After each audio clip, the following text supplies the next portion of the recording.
the responsible thing for the country now is to make sure we leave in place and preserve tax cuts that go to more than 95% of working Americans and complement those with a set of incentives for businesses to expand and hire. To make that possible and to do that responsibly, I think it is fair and good policy to allow those tax cuts that only go to 2 to 3% of the highest earners in the country to expire as scheduled. The country can withstand that. The economy can withstand that, and I think it's good policy. Welcome back to Harbor. That was Treasury Secretary Tim Geithner, of course, on Meet the Press.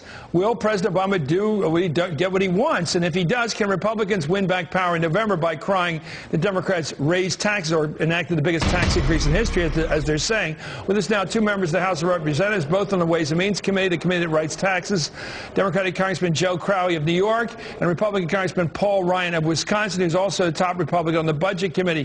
Thank you, gentlemen. Let's start with Congressman Crowley. It seems to me the Democratic Party, to all the people I talked to, want to see this tax cut for the wealthy ended. They think it's been unfair. They think it's the heart of Bush. That and going to war in Iraq are the two worst things Bush did. Will the Democrats end the tax cuts for people making over $250,000 a year? I think that what Mr. Geithner said over the weekend makes perfect sense.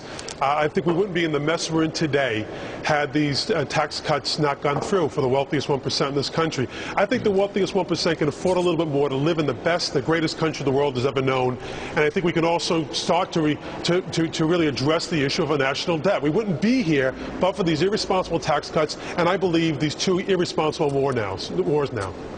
Congressman Ryan, is there any tax roll for reducing our $1.4 to $1.7 trillion deficit this year? Is there any role in tax increasing to help do that job? I don't think it's a good idea, especially when we're trying to come out of a jobless recovery in a slow growth economy. Look, we got employment almost 10%. The last thing we should be doing is raising taxes on the economy. Look, Chris, the worst thing for deficit reduction is a slow economy.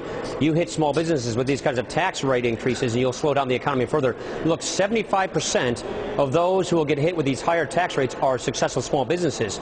Tens of millions of our jobs come from these small businesses. Now, if you try to blame these tax cuts and the wars for all of our fiscal problems, the numbers just don't add up. At best, 14% of the evaporation of the surplus came from these tax cuts. It all came from other circumstances, spending, economic growth declining, 9/11, all these other things. So I think what Joe earlier said is right, which is these taxes will go up, and I think that's a mistake, and I think it's going to hurt the economy. Well, let me ask you one question as a follow-up. It seems to me every Republican that goes on Meet the Press lately is asked, where will you cut? They say nothing. They will not mention any cuts. No, I've had Congressman Pence on who won't say any cuts. So you won't cut, you won't raise taxes, and you won't cut spending. So in other words, all this bitching about the deficit doesn't mean squat because you won't do either raise taxes or cut spending. Neither one. This year, Congress isn't even doing a budget, but last year when we did a budget, I brought a budget to the floor that specifically cut $4.8 trillion of spending out of the budget and paid for all of these tax cuts and debt reduction. 2 months ago, we put out $1.3 trillion in very specifically listed and enumerated spending cuts. So I can go with you on cuts. I can show you all the kinds of cuts. But that's 1/300th of the deficit. That's 0.3 of 1% you've talked about. $4.8 trillion is not 0.3 of 1% okay, of the deficit. $4.8 trillion, okay. And $1.3 trillion is not peanuts. It's nothing to sneeze at. Okay, let me go. Two things. I just don't see any program. You talk it in general terms, but let me tell you this. The major Republicans that come on television will not cut Social Security, Medicare, Medicaid. They won't cut the military. They can't cut debt servicing. They won't get rid of a major cost of government. They'll talk about, let's freeze discretionary spending or discretionary and domestic in some sort of generalized way, but they won't get rid of any government. They seem to like government. In fact, they love to talk against it. Go to AmericanRoadmap.org and you will see a very comprehensive piece of legislation that the CBO has scored as actually paying off the debt with very specific reforms to the entitlements you mentioned. Name a major piece of the 1.4 to 1.7 trillion. Just take a chunk out of that 1.4 by getting rid of a big program, good expenditure that the people now watching can understand. I would rescind the unspent stimulus funds. I would rescind all the TARP funds that aren't spending. I would do a federal hiring freeze and pay freeze for the rest of the year. And I would go back and cut discretionary spending back to 2008 levels and freeze that spending going forward. Now, you and I can get a debate about Keynesian economics, whether it worked or didn't. I don't think it did. We increased domestic discretionary last year by 84%. percent. I don't think we should continue to build that kind of a base. Let's go back and cut discretionary spending back to 08 levels, rescind stimulus, rescind TARP, and do a federal hiring and pay freeze. Those are just a few ideas that add up to $1.3 trillion right there. Okay, Congressman Crowley, I still don't see any cuts and entitlements there, but go ahead. The big spending. You asked me discretionary. I can give you. Congressman Crowley, let me ask you, what the Democrats going to do about the deficit? Anything? What I did notice there, though, Chris, was he didn't mention at all his plan to privatize Social Security. And again, going back to the same old Bush agenda, that failed Bush agenda, the American people rejected in the election of Barack Obama and a Democratic majority in the House and in the Senate. But be that as it may, I think Democrats have really taken steps to be more responsible. We are working under a pay-go system, pay-as-you-go.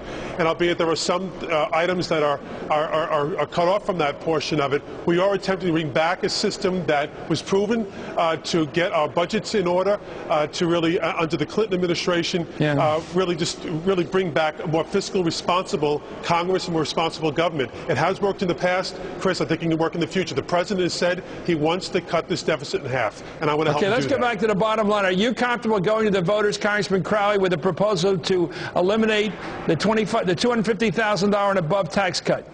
Well, I can tell you, Chris, in my district, there are very few people who make more than that money. AGI, just a gross income of $250,000 or more. And I think to live in the greatest country, as I said before, the world has ever known, it's a small price to pay. Let me ask you, Congressman Ryan, you have no problem defending tax cuts for people to make over $250,000 a year.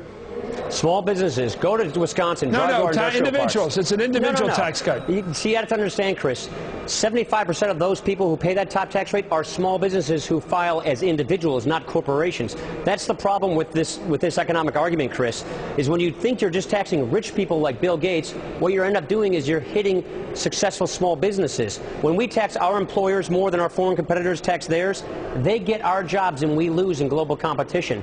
So we ought to be keeping our eye on economic growth and job creation, what's necessary to do that, and that means low tax rates on businesses and small businesses and certainty. We have a whole new tax uncertainty that's hurting economic growth. We need to give taxpayers certainty that they're not going to have a huge wave of tax increases in 2011 and then another one in 2013. Okay. I would argue that's depressing economic growth and costing us jobs. So when the debt commission comes back this fall and has a 2-to-1 cut in spending and a $1 increase in taxes, you'll oppose it? I'm a member of the Debt Commission. I'm working with my colleagues. If the proposal is for $2 in spending cuts and $1 in tax increase, you're going to oppose the majority position on that? I don't think it's good form to do table talk. What's on the table or off the table in the Debt Commission. I'm hoping we can put a really good dent on the problem. Well, I'm with you on that. Thank you, U.S. Congressman Joe Crowley of New York and Paul Ryan. Wisconsin.